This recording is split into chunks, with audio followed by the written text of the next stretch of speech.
So this was from 2004, and what I want to start to approach is what is the technology of consciousness? Ooh. So in this photograph, we have the crop circle down here, and then on the hill is one of the horses that's carved into the hill. And so we have the horse and the bee, and looks kind of like a bee. Looks a lot like a bee. People called it the bee. And, you know, the horse, mythologically, it represents our emotions, our sensitivity, our physical courage, our ability. It's this amazing animal. You know, a lot of people doing therapy with horses these days. I don't know if you've done any of that, but very interesting. They don't lie. It's very direct, very direct. And then the consciousness of the bee, you know, the bee produces food, it produces medicine. It's, God, you know, it's this magical creature. Preservative, salve, it does, you know, pollination of most things. It's so critical for us. And it's not supposed to be able to fly, but it does anyway. So it has this magical ability to fly. It's like supposedly its wings are not aerodynamically sound for what it does, but I've heard a story that it actually has some kind of chamber in its throat that produces an anti-gravity field. Woohoo! We like this one, huh? Okay, so, you know, it's some kind of cosmic being that already has gone past us. So this particular one, this is some research that was done on the geometries of this one, and it's this incredible fractal geometry that's actually very similar to it's resonant of the ones that was done the year before of the three little birds flying up the hill. So it's this was done by Alan Brown. This geometric, hard to see, I know from a little far away, but he said the basic patterns is built up from the starting point of a simple Vesica Piscis, which we talked about before, which itself describes geometrically the emergence of duality from the originating unity of creation. That's what the Vesica Piscis does. The full diagram depicts a harmonic cone of interpenetrating Vesica Piscis. The cone extends both infinitely out into space as well as contracting down into a point of singularity. The figure thus becomes a sort of holographic fractal-like thing where whatever starting point is taken, the same sevenfold structure emerges. So that's quoted from Alan Brown. So in the workshop, we're going to go a little bit deeper into what that's about. So, you know, the other symbols that we see here, you know, we've got the crescent of the alignment of this very, very, very large alignment that this resonating, this consciousness is. I mean, you've got the head here, that head geometry that's, you know, coming through 4 steps of dimension. And we've seen that level of 4 steps of dimensional shift going through a lot of them. It was in the Smoking Alien. It's in a lot of them. They're just 4 dimensions out. You know, like seems to be some kind of completion. And then you have these beautiful wings that are coming up on either side of 4 fingers each. Advancing toward this alignment. So this was, you know, this was back in 2004. So in the field next to it, a little later in the season, was this one. And same year, next field, you have this head shape. You know, again, we see that, and I think this was long before I really understood that was the icon that was going on. But so we have the same one, 2004, and you know, you've got the crescent going on over the head, and this kind of has the feeling of like this, you know, a crab or that ancient trilobite, you know, that really, really ancient, some kind of very old, crusty sea creature. And you have the same wing configuration, right, going on, But here, it's got an extension on it that look like claws, and the wing is folded down over the head, and it's kind of holding this ball of energy or whatever that's like, it's only referenced on one side. And it's like, it feels to me like it's like impacted. It had to take on this big ball of energy. So this particular one had transformation happen to it over the course of 3 more iterations. It had 4 transformations of it. This was the first one. So, so what happened here? So we have something from the outside, a trinity coming on and impacting it, and you suddenly are able to have the balance of polarity going on with this energy ball. So that was step 1. And then this is both, that was step 2. This is 3 and 4. 3 was the rest of what happened here. The original was just these 3. And then it got an outline on it, and then it got an extra little tail going on. You know, it's like, it's really a lot of energy, a lot of information that's coming from very, very far away. And then the last step was that these 2 things got added. And then also this, it got more defined. And then this all got cleaned up, so that the claws are really, really being very plainly seen. The energy ball has gotten integrated somehow, and it, you know, it's like it's a whole different being at this point. It really looks like something very different.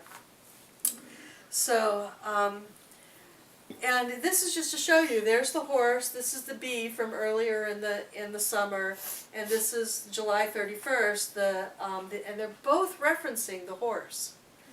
So, you know, that ability to like fly through dimensions with the vibrational something of the bee, you know, or whatever this is representing, and being open to this alignment and being referenced to our physical emotional nature, as opposed, it's also showing us, you know, how we've been held in, you know, by being impacted without the support and whatever that is. It seems to be referencing that, but that the wings or the claws, it's got them both referenced here. I think that's really amazing.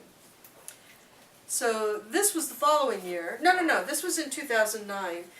Again, okay, so we've got these same themes. I love doing these sequences, so where you can really see the kind of progression going on. You know, it's wing and claw, and you have 4 of them now, and then you've got this alignment, the head with the, you know, some awakening going on. You know, this same theme going on.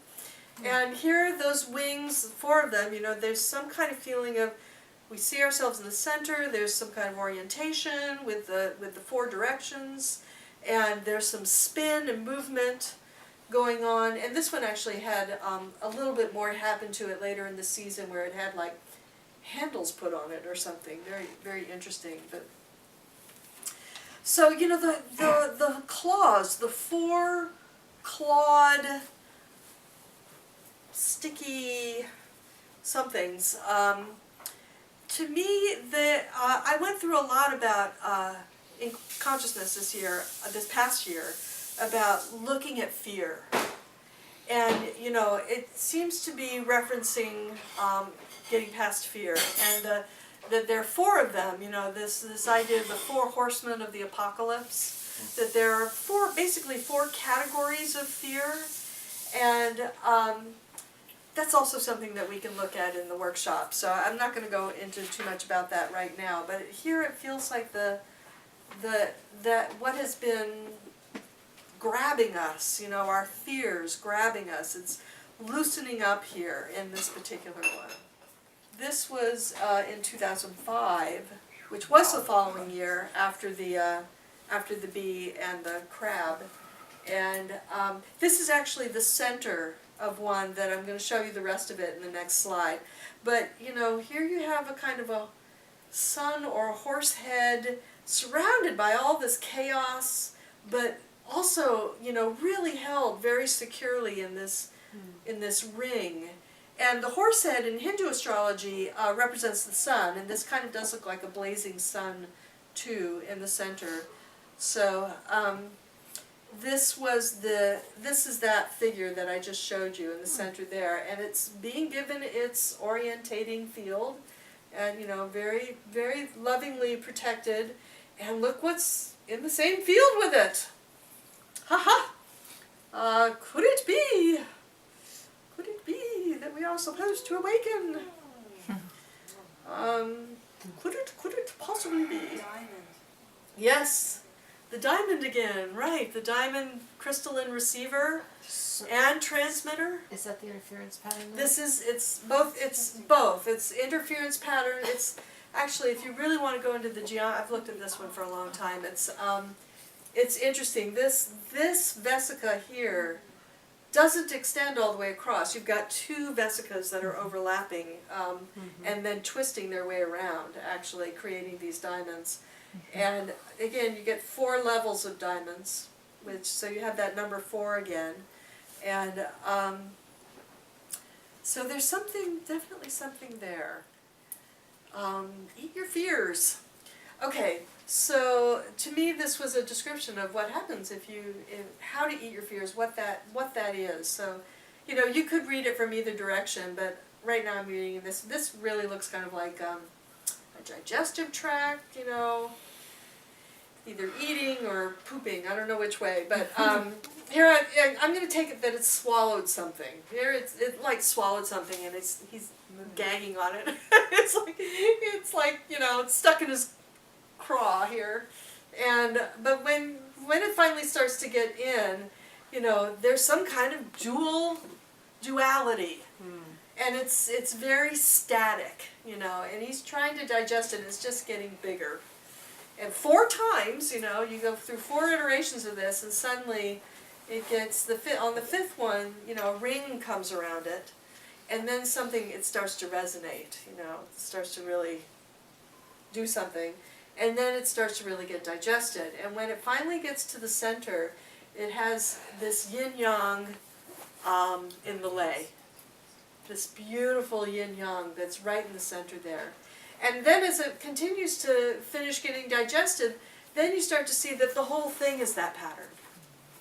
It's all about balancing these dualities and letting them start to play and dance in us. Might be shifting our DNA structure.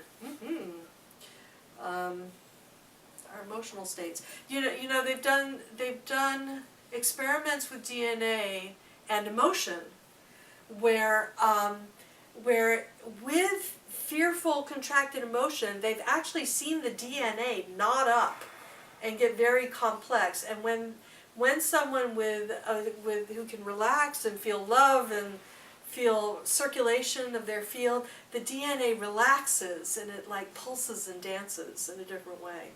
So to me, it's talking about that. How can we promote the emotional states that are going to help us digest these rigid dualities? This is from that same family from this past year. Look, it's so beautiful. And it's got this. This is from the church, that we saw, the steeples on the church, and this is the exact same geometry that was at the top of the middle steeple. That star that then got connected to by the galactic, all that other lovely stuff that came down. But this one's it's folded back in on itself. There definitely is some counsel here. It seems to be self-referential, turn back, see what it is that you're doing. Allow self-reflection. And this is the same one that I showed before, with the diamonds integrated here. Slightly different view. So I'm quoting Susan Joy Renison here. She says that with this diamond geometry, she has a whole book called Tuning the Diamonds, which is about space weather and influences, and then also taking the importance of recognizing the importance of tuning your own diamond field in order to be able to work with all of these new cosmic energies that are being rained on us. And she says, once you build up your magnetic field, it is kept intact by the diamond energy field, which is the perfect receiver and transmitter of divine energies. You know, and of course on this one the veils are gone, the veils have all been dropped. The vertical and the horizontal are integrated and internalized so that dancing and navigation is possible. And that diamond shape is also the octahedron. So let's take a look at that. The octahedrons have been referenced in the crop circles. This was back in 2000. Think three-dimensionally, friends. Okay, so look. This is, if an octahedron, it's the four-sided pyramid on, you know, top and bottom. Yeah. This is the front side. If you imagine this is this face is towards you, and you see these two sides, but you don't see the back side, and you're only seeing the front side of the bottom, and the other three sides are hidden. You know, so you're seeing it. Is it popping three-dimensionally for you? Yeah. Good. Okay, so this was referencing the octahedron, and this hexagon shape. The octahedron has a very close association geometrically with the hexagon, and also the hexagon with the cube. So this cube, Wow. and there have been lots and lots and lots of cubes that have come down in the crop circles over the years, but this is the one from this past year. Some people say it was man-made, and there are people who've claimed it. Like they've said that there's going to be a video that's going to go up in the winter, which I'm still waiting for, that shows that they filmed it being made. But I don't know. Possible. I'm really, you know, it's like things like that that really kind of make me go, whoa, this is quite the phenomenon if it is man-made. So, okay, so we're referencing the cube. And the cube is hexagonal, right? And then we have 6 little cubes, 6 by 6 each side. So we're referencing 6 by 6 by 6, and then you can look inside of each cube and you get another level fractally going down on the edges of each of these. It was in 2007, so just referencing the cube again, this hexagonal geometry. That this is just so radiant. Again, we have 4 levels that with 36 points and 18 sugar cubes. This is actually on Sugar Hill. They actually look like sugar cubes to me. And sugar, you know, what's sugar? Sugar is calorie. Sugar is energy. And this is just so. I mean, God, you eat one of these, you're just really going to have a lot of energy. You know. It's also been the carrier of LSD and other. Oh, right, that's right. That's right. Make it penetrate very quickly. So, this was the same year as this one. Just going to go back and forth a few times there so you can see that there's a reference here. This was, this was 36 points, 18 cubes, and the circular nature of it, the radiant nature of it is going out. When the radiant nature goes inwardly, then you find the collapse into geometry. Okay? So, and that radiant nature is inward here, and this is so amazing, this gorgeous one. Each of these little cubes, it's like they've been turned on point, so that you're seeing the corner. And then, but then also, there are all these cubes that they're kind of hidden. It's like you have to really, they're just overlapping each other everywhere, but you can see that this line, that line, they're these diamonds that create, the baby block cube. And it's all over there. So there's so many dimensions that are going on in this one. And actually this diamond pattern, what is in this diamond pattern, the diamond, is, so a few little elements that are kind of, they don't really mean anything by themselves, but that diamond is what is repeated over and over here to create this. It's kind of like what quilters do, to create this imagery that's going on, the flowers and the cubes on point and the hidden cubes and all of that. So there's so much that's kind of hidden to pop out here. Really wakes up your pineal to let that happen. of August, and the other one, they were both 2007. So there was another cube that came down in 2007, and that was this one. This was on July 7th, 2007, or 777, you know, a very auspicious date. So this came down before those other two.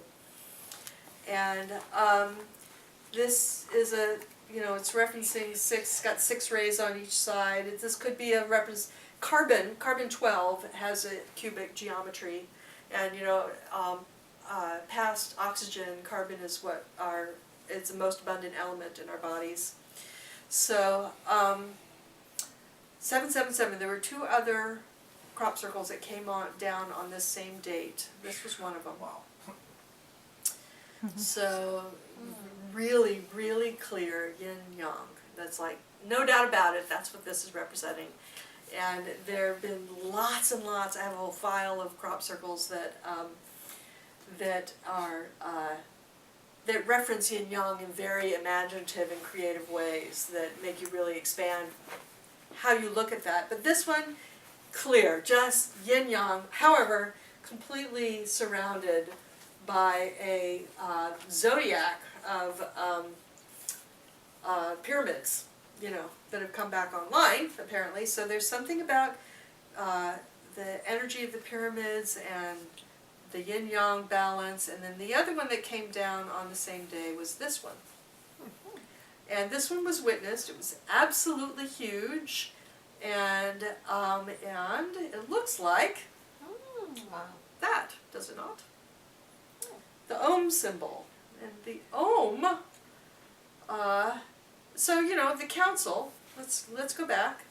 So we have the cube comes down, a little carbon 12 comes down on the same day as balancing polarity, reference that, have good support of the energy of the pyramids all around the world.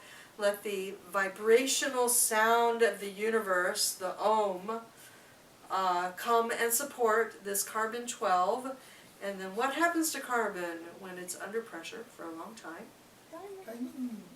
Becomes a diamond! We've been talking about diamonds! And there's, you know, this is very clearly where we mean diamonds, you know? It's so interesting. I was putting this together, and I walk into this restaurant in downtown Petaluma, and this woman who's serving me, she has this figure exactly tattooed on both of her arms. Oh. I'm like, oh my God, confirmation. It's just amazing. And did you know that the meaning of the Om mantra, the literal translation is, "Hail to the diamond jewel"? I've never heard that before. This is the last one I'm going to leave us with. So this was 2009, Silbury Hill, just outside of Silbury Hill. This was that same alignment. The huge awakening seems to be really pointing us to the indigenous knowledge. You know, this feeling has the Mayan feel. This also has the feeling of the Quetzalcoatl because of the snake that was laid in the grass, a stepped snake, much like the shadow that goes down the steps of Chichen Itza at the solstices, at the 21st, December 21st. That was one of the times that it happened. And then there's this bee that's vibrating so fast inside of our consciousness. It even has the cavity at the throat that knows how to do the extra gravitational field, you know, that's sipping into the consciousness. And so the Mayans say that at this 13 Baktun era, that it is a new era of the people made of honey. No. Learn traditional tools for aligning with, anchoring, and working with the powerful energies of this new era, and fulfill the Mayan prophecies of becoming the people made of honey. Mm. And I think that's a great closure. Wow. All right. Yay! Any questions?